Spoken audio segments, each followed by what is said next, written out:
नमस्कार, स्वागत है आपका और मैं हूं आपके साथ सपना दीपक मदेशिया। बुलेटिन का आगाज करेंगे।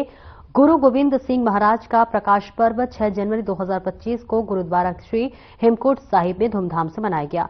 गुरु पर्व के उपलक्ष्य में 14वीं बार गुरुद्वारे में 29 दिसंबर को निःशुल्क स्वास्थ्य शिविर और स्वैच्छिक रक्तदान शिविर भी लगाया जा रहा है।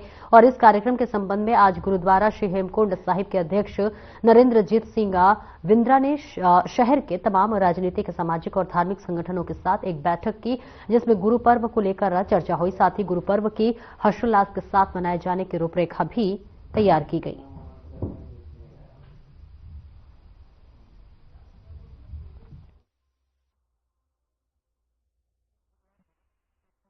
जनवरी को गुरु गोविंद सिंह जी का पर्व है और ये पिछले कई वर्षों से, बल्कि ये 14वां कैंप होगा, 13 साल पहले लगातार एक मेडिकल कैंप इस पर्व में, इस खुशी में लगाया जाता है। जो ऋषिकेश की जितनी जनता है, जितनी संस्थाएं हैं, इसको मिल करके और बड़े हर्षोल्लास से इस पर्व को मनाती हैं और इस उपलक्ष्य में ये कैंप लगाती हैं। तो इस वर्ष भी ये मेडिकल कैंप 29 दिसंबर को, मैं फिर रिपीट कर रहा हूं, 29 दिसंबर को संडे के दिन ये कैंप लगाया जाएगा। इसमें जो अभी तक हमारे पे डॉक्टर जिन्होंने अपनी उपस्थिति दर्ज करने के लिए कहा है, उसमें करीब 60 डॉक्टर हैं।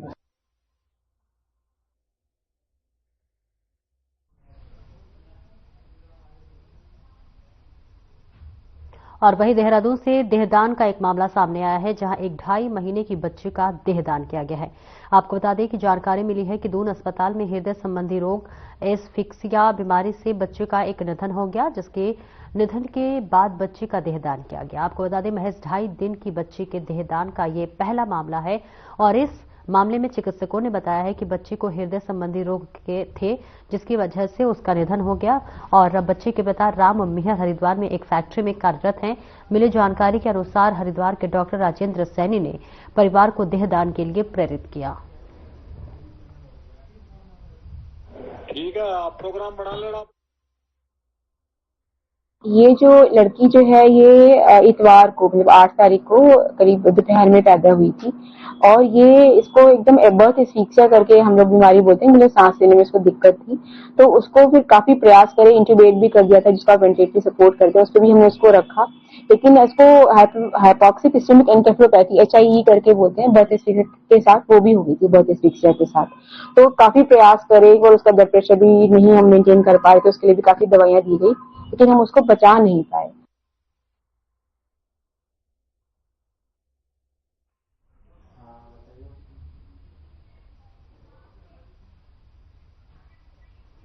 और उत्तराखंड राज्य विधिक सेवा प्राधिकरण नैनीताल के निर्देशों के क्रम में जिला जज एवं अध्यक्ष विधिक सेवा प्राधिकरण पौड़ी के मार्गदर्शन राजकीय इंटर कॉलेज लक्ष्मण झूला में जागरूकता शिविर का आयोजन किया गया।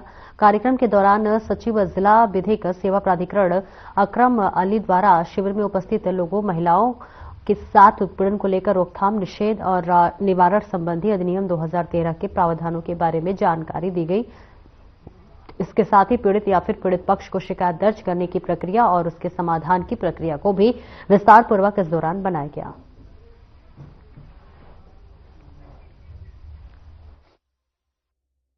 विधिक सेवा प्राधिकरण नई दिल्ली के निर्देशों के अनुपालन में जो हमारी जन कल्याणकारी योजनाएं हैं नालसा की, उनके और हमारे मासिक प्लान ऑफ एक्शन जो कि माननीय उत्तराखंड राज्य विधिक सेवा प्राधिकरण के निर्देशों से हमें प्राप्त होता है, उनके अनुपालन में हमारे द्वारा कल दिनांक 10 दिसंबर 2024 को एक बहुउद्देशीय शिविर जनपद पौड़ी के समस्त राजकीय विभागों के साथ मिलकर यमकेश्वर ब्लॉक में किमसार के एक जनता इंटर कॉलेज में आयोजित किया गया है, जिसमें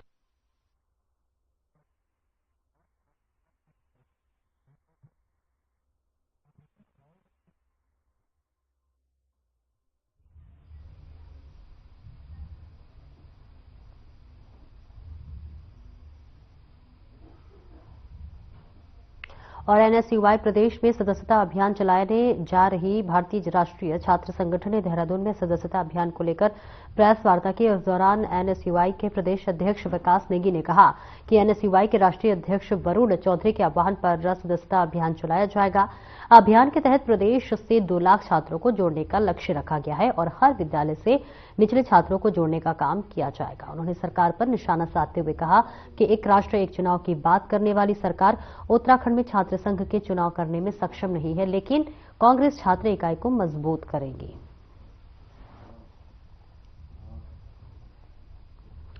तो तस्वीरें दिखा रहे देहरादून से, जहां एनएसयूआई ने शुरू किया है सदस्यता अभियान। अभियान को लेकर प्रेस कॉन्फ्रेंस की गई है। वरुण चौधरी के आह्वान पर यह बड़ा अभियान चलाया जा रहा है, जहां पर सदस्यों को जोड़ने की कवायद शुरू हो गई है और इस अभियान को और आगे बढ़ाते हुए लगातार सदस्यों को इस अभियान के तहत जोड़ा जा रहा है। और इस अभियान का आह्वान आपको बता दें वरुण चौधरी ने की है, जहां पर एनएसयूआई ने ये पूरा सदस्यता अभियान शुरू किया है और नए नए सदस्यों को जोड़ने की कवायद जो है अब इसमें तमाम जो कार्यकर्ता हैं वो जुटे हुए हैं। तस्वीरें आपको दिखा रहे हैं, जहां अभियान को लेकर अब तेजी से जो है बढ़ाती हुई नजर आ रही है। और इसको लेकर देखिए प्रेस कॉन्फ्रेंस किया गया है और सदस्यों को जोड़ने पर भी देखिए बधाई भी दी जा रही है, जहां वरुण चौधरी के आह्वान पर यह सदस्यता अभियान चलाया गया है।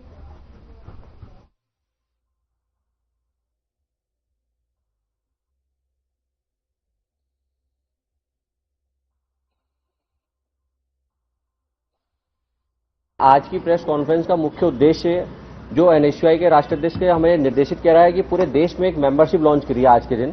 तो हम उत्तराखंड में हमने मेंबरशिप लॉन्च करी है, जिसमें हम 2 लाख छात्रों तक एनएसयूआई पहुंचेंगे और उन्हें एनएसयूआई से जोड़ेंगे, जिसमें हमने अपना लक्ष्य रखा है कि प्रत्येक जिला जो हमारा संगठनात्मक जिले हैं, प्रत्येक जिले में हम 15,000 छात्रों को एनएसयूआई से जोड़ें, जिसमें स्कूल और प्राइवेट और जो सरकारी महाविद्यालय उन सब के छात्रों को हम जोड़ेंगे और विचारधाराओं को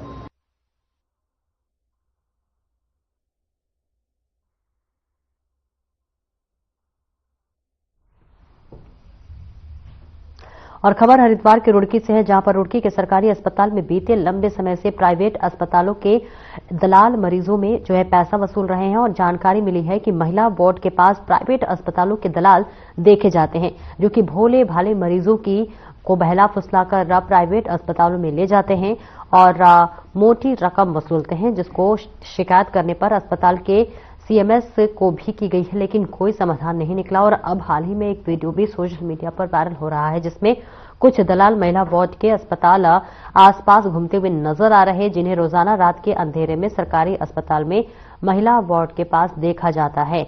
और इस पूरे मामले में उप जिला चिकित्सालय की मेंटन तेजवीरी चौधरी ने भी विस्तार से बताया है।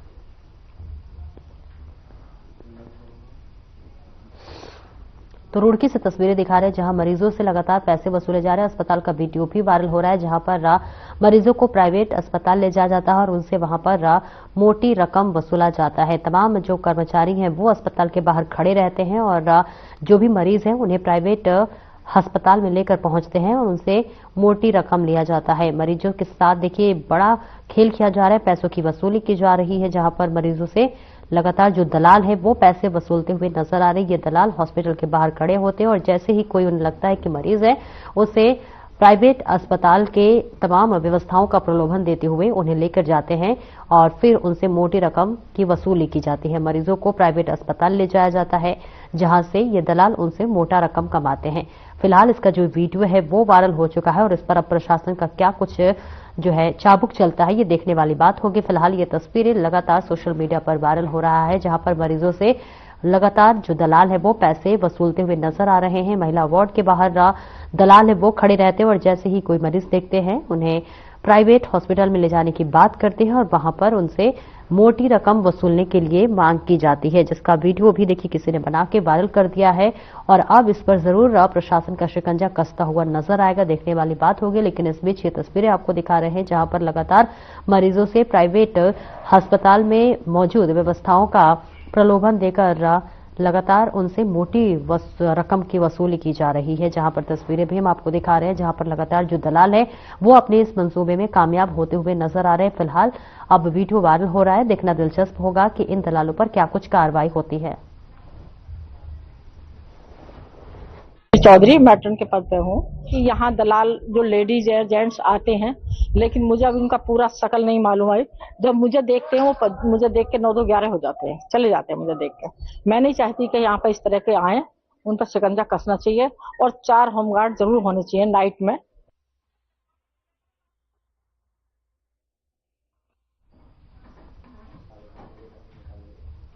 और उधम सिंह नगर में अवैध नशा तस्करों के खिलाफ चलाए जा रहे अभियान के तहत एएनटीएफ और पुलिस की संयुक्त टीम ने यूपी के 2 नशा तस्करों को गिरफ्तार किया है। पुलिस ने दोनों के कब्जे से भारी मात्रा में अफीम बरामद की है और आगे की कार्रवाई में जुटी हुई है।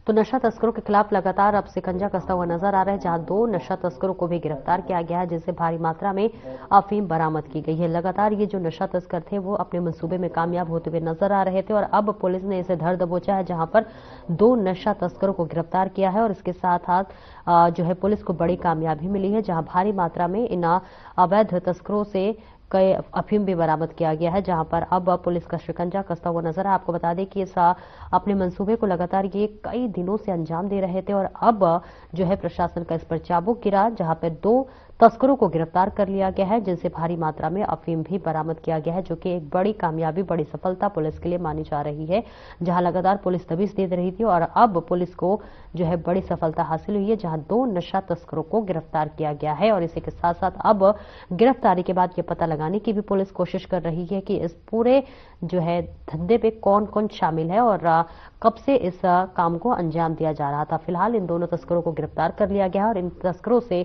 तमाम वो राज भी खुलवाए जाएंगे, जो कि लगातार इस अवैध धंधे को जो है अंजाम देने में काम आ रहा था। कल रात्रि को 11 तारीख को एएनटीएफ की टीम द्वारा ग्राम खमरिया कोतवाली रुद्रपुर क्षेत्र में एक मोटरसाइकिल पर 2 संदिग्ध लोगों को पकड़ा गया था, जिनके पास से 2 किलो अवैध अफीम बरामद की गई है। इन दोनों अभियुक्तों का नाम अरविंद सक्सेना और विवेक सक्सेना है।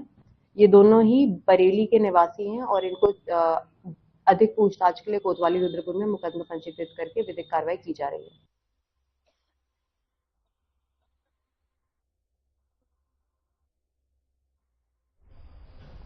एक छोटे से ब्रेक के लिए रुकेंगे, जल्द लौटते हैं।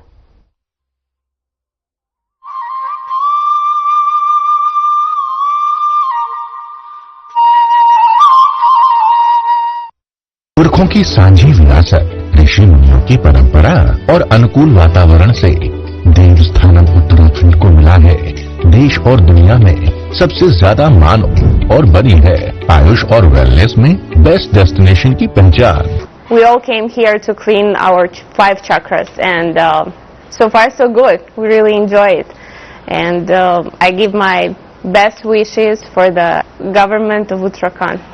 उत्तराखंड सरकार का संकल्प है कि आयुष और वेलनेस की समृद्ध प्राकृतिक और सांस्कृतिक विशेषताओं से प्रत्येक व्यक्ति को जोड़ा जाए और सर्वोत्तम सेवाएं प्रदान की जाएं।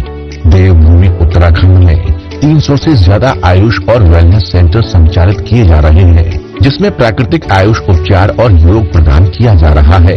मेरे पाँव की हड्डी भी थोड़ी बढ़ गई थी और वो पंचकर्म भी मैंने कराया है और मेरा सारा ट्रीटमेंट यहाँ पे मुफ्त हुआ है और उसमें मुझे 90% फायदा हुआ है। राज्य में पहली बार इवनिंग ओपीडी संचालित की जा रही है, जिसमें प्रकृति परीक्षण और ऋतुचर्या के अनुसार गैर संक्रामक रोगों और गंभीर बीमारियों का उपचार किया जा रहा है। मेरे को MND था, मोटर न्यूरॉन डिजीज, जिसमें मुझे नसों में झंझनाहट होती थी और मेरा राइट हैंड वर्क नहीं कर पाता था। मैं पिछले 20 दिनों से यहाँ पर मात्रावस्थी और मरम चिकित्सा ले रहा हूँ, जिससे मुझे 50 से 60% रिमूव हो पा रहा है, आराम मिल पा रहा है। प्रधानमंत्री नरेंद्र मोदी के आह्वान पर इंटरनेशनल योगा डे का उत्तराखंड में सफल संचालन होता है। उत्तराखंड सरकार डिजिटल कार्यक्रम आयुर्वाणी और आयु तरंगिनी मैगजीन के माध्यम से योग और आयुष से जुड़ी जानकारी जनता के बीच पहुंचा रही है।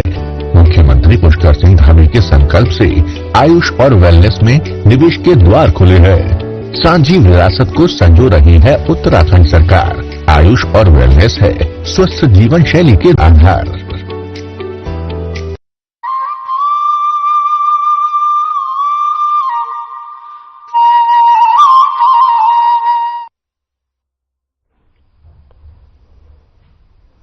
अब ब्रेक के बाद एक बार फिर से स्वागत है आपका। खबरों में आगे बढ़ेंगे। देहरादून के डोईवाला निवासी रामशंकर का शव खानपुर थाना क्षेत्र के एक पास सोलानी नदी के डांग में दबा हुआ पुलिस ने बरामद किया है, जहां पर डोईवाला निवासी मृतक रामशंकर लखसर के खानपुर में प्रॉपर्टी डीलर का काम करता था, जो कि चीनी 8 दिसंबर से लापता था और जिसकी गुमशुदगी परिजनों से खानपुर थाने में दर्ज कराई थी। इसी क्रम में खानपुर थाना पुलिस ने रामशंकर की हत्या के मामले में 2 आरोपियों को गिरफ्तार किया है। एसएसपी प्रमेंद्र सिंह डोभाल ने बताया कि गिरफ्तार किए गए दोनों आरोपी रोबिन और अक्षय खानपुर थाना क्षेत्र के चंद्रपुरी खादर गांव के निवासी हैं।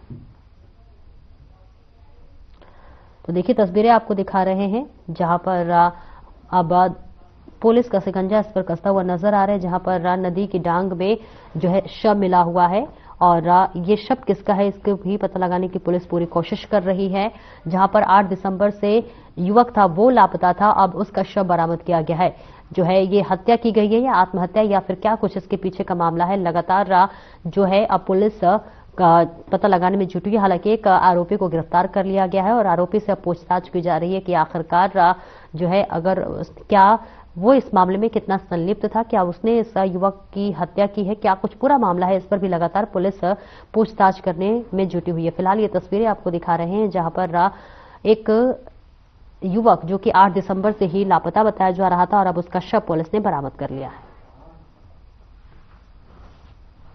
उधर से आए हैं इधर कानपुर, उस दिन अकेले आए थे और 8 तारीख से 3:30 बजे के बाद इनका फोन स्विच ऑफ हुआ। शाम तक नहीं पहुंचे तो हम लोगों ने जानकारी निकाली, फिर रात को ही हम लोग यहाँ ढूंढने आए।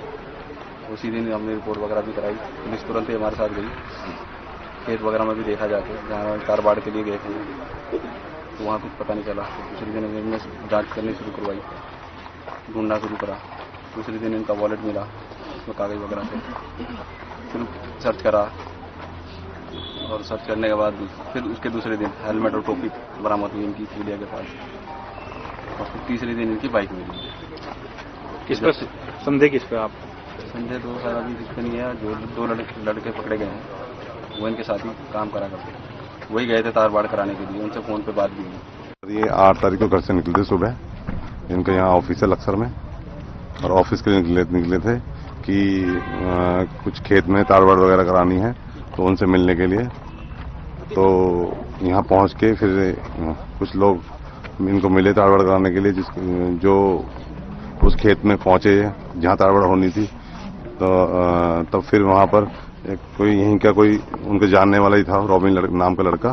नंबर को थाना खानपुर क्षेत्र में एक व्यक्ति रमेश चंद जो कुड़कावाला डोईवाला के रहने वाले हैं, उन्होंने एक प्रार्थना पत्र दिया था कि उनका पुत्र रमाशंकर जो खानपुर क्षेत्र में ही प्रॉपर्टी का काम करता है वो मिसिंग आ रहा है। उसके फ़ोन पर मिलाने पर उसका फ़ोन बंद आ रहा है। पुलिस के द्वारा तत्काल इसमें गुमशुदगी दर्ज करके आगे की हम लोगों ने इसकी जांच पड़ताल शुरू करी।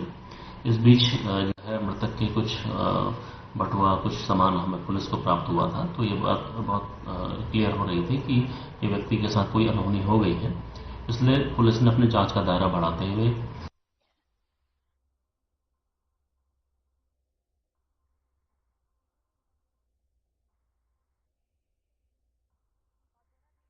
का मामला सामने आया है, जहां बीती रात 7 दिसंबर को सिलाकुई में राघवेंद्र राम नाम के व्यक्ति के घर का ताला तोड़कर चोरों ने ज्वेलरी चुराई थी और वहीं घटना के बाद पुलिस ने मामला दर्ज कर चोरों की तलाश शुरू कर दी है। वहीं सीसीटीवी कैमरा के जरिए पुलिस ने शुभम पवार नाम के व्यक्ति को हिरासत में लिया है।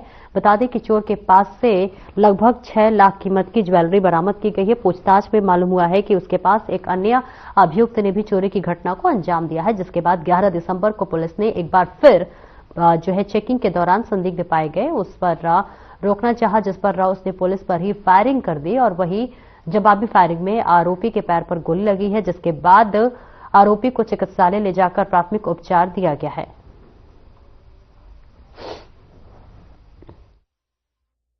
ये सेलापुर क्षेत्र में 7 तारीख को घर में चोरी हुई थी। करीब 6 से 7 लाख रुपए की ज्वेलरी का चोरी हुई थी और इसमें जो हमारी पुलिस टीम थी इसमें प्रयास कर रहे थे। कुछ हमें फुटेजेस और जानकारी मुखबिर से मिली थी। इसमें शुभम पवार को अरेस्ट किया गया था, जिससे 6 लाख की जो अभी ज्वेलरी थी उससे वो बरामद हुई थी।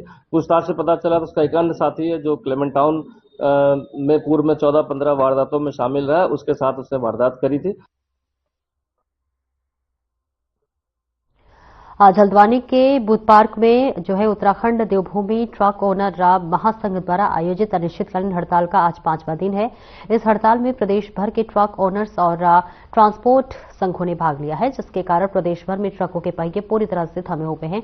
हड़ताल में ट्रक एसोसिएशन के अध्यक्ष राकेश जोशी भी मौजूद रहे, जिन्होंने ट्रक ओनर्स की समस्याओं को लेकर सरकार से जल्द समाधान की मांग की और साथ ही हल्द्वानी के विधायक सुमित हृदेश ने हड़ताल में हिस्सा लिया और ट्रक ओनर्स को समस्याओं के प्रति अपना समर्थन व्यक्त किया है। हड़ताल के कारण माल ढुलाई में गंभीर असर पड़ा है, जिससे व्यापार और उद्योग जगत पर भी असर पड़ रहा है।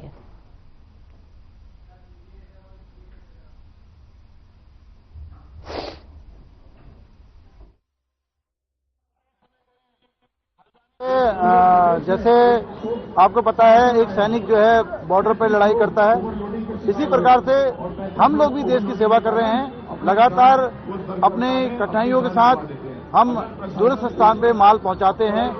उसमें हमारे ट्रक भाइयों को जितनी कष्ट झेलना पड़ता है, फिर भी हम समय के अनुसार माल पहुंचाते हैं। लेकिन आज स्थिति ये है कि हम लोगों के साथ ऐसा उत्पीड़न हो रहा है। चाहे पूरा हमारे शहर को तोड़ दिया हो, अभी नारीमन चौराहे से गौला पुल तक 125 दुकानें और घर वालों को कह रहे हैं कि तोड़ दो, जबकि वो मलिन बस्ती में है। और उसके बाद हमारे जो ट्रक संघ के लोग हैं, यही सप्लाई चेन है जो पूरे पहाड़ में सामग्री का वितरण करती है। आवश्यक जितनी हमारी वस्तुएं हैं पहाड़ में कैसे पहुंचेंगी? अब इन्हीं लोगों की बहुत समय से लंबित परेशानी ये है कि नियम और कानून का कोई पालन नहीं करता। ये चाहते कि नियम और कानून जो बने इस राज्य के, उनका पूर्णतः पालन हो।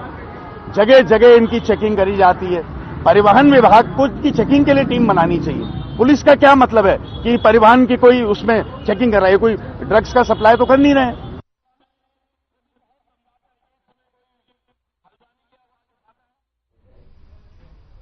एक छोटे से ब्रेक के लिए रुकेंगे, जल्द लौटते हैं।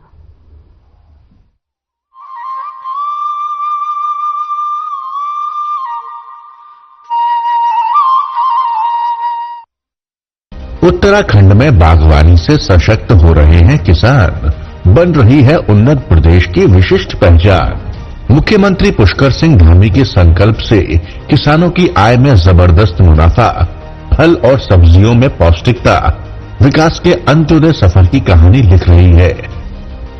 मुख्यमंत्री एकीकृत बागवानी विकास योजना के तहत किसानों को समृद्ध बनाने के लिए कोल्ड स्टोरेज पर 50% सब्सिडी अथवा 7,50,000 रुपए तक और रेफ्रिजरेटर वैन पर 50% सब्सिडी अथवा 13 लाख रुपए तक दिए जा रहे हैं।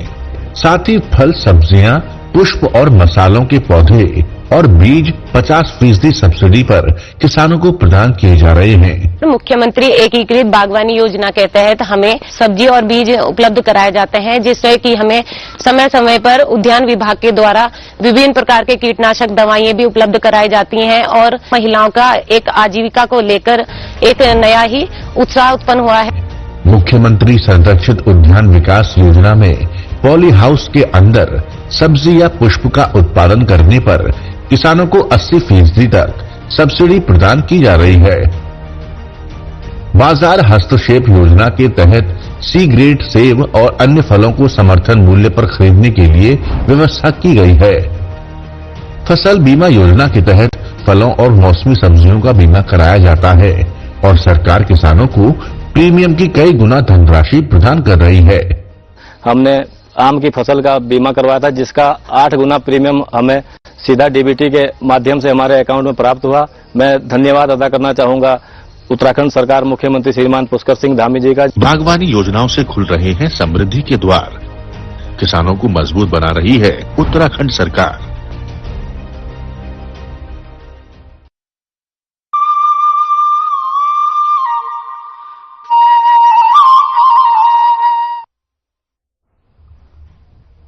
और ब्रेक के बाद एक बार फिर से स्वागत है आपका। खबरों में आगे बढ़ेंगे। जिलाधिकारी आलोक कुमार पांडे ने विवेकानंद सर्किट को देखते हुए काकड़ी घाट पहुंचे, जहां उन्होंने कंकटेश्वर महादेव मंदिर में मत्था टेका तथा स्वामी विवेकानंद के ध्यान स्थल का भ्रमण किया।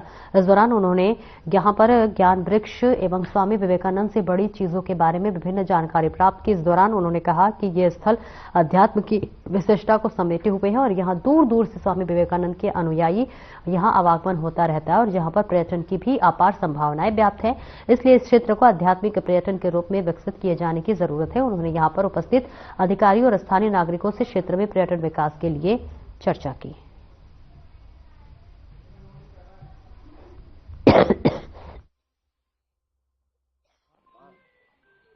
देखिए, काकड़ी घाट जो है अल्मोड़ा का एक स्थान है जो रानीखेत तहसील में होता है, लेकिन ये नैनीताल से कुशिया कुटोरी और कैची धाम से जुड़ा हुआ है।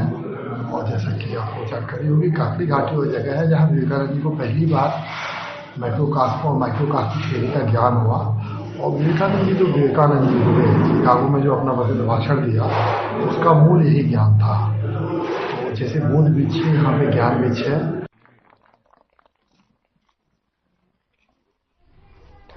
और भारतीय सैन्य अकादमी में आज फिर इतिहास रचते हुए देश को 456 निवां सैन्य अधिकारी और 35 विदेशी कैडेट प्रदान किए गए हैं। देहरादून स्थित IMA के ऐतिहासिक चेटफूड बिल्डिंग के ड्रिल स्क्वायर पर आयोजित पासिंग आउट परेड में यह गौरवशाली क्षण देखने को मिला। यह परेड की सलामी नेपाल के सेना प्रमुख जनरल अशोक राज सिंहदेल ने ली, जो कि इस ऐतिहासिक आयोजन के रिब्यूटेंग ऑफिसर भी थे। और आज के समारोह के साथ भारतीय सैन्य अकादमी ने अपने 91 साल के गौरवशाली इतिहास में देश और मित्र राष्ट्रों की सेनाओं को 66,119 सैन्य अधिकारी देने का रिकॉर्ड बना लिया है। इसमें 2,988 सैन्य अधिकारी मित्र राष्ट्रों को प्रदान किए गए हैं।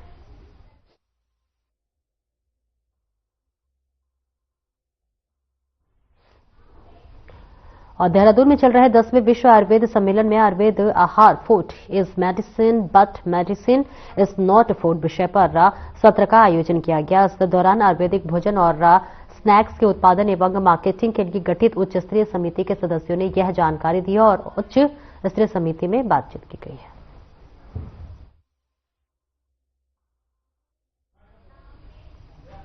फिलहाल इस बुलेटिन में इतना ही। दीजिए इजाजत। नमस्कार।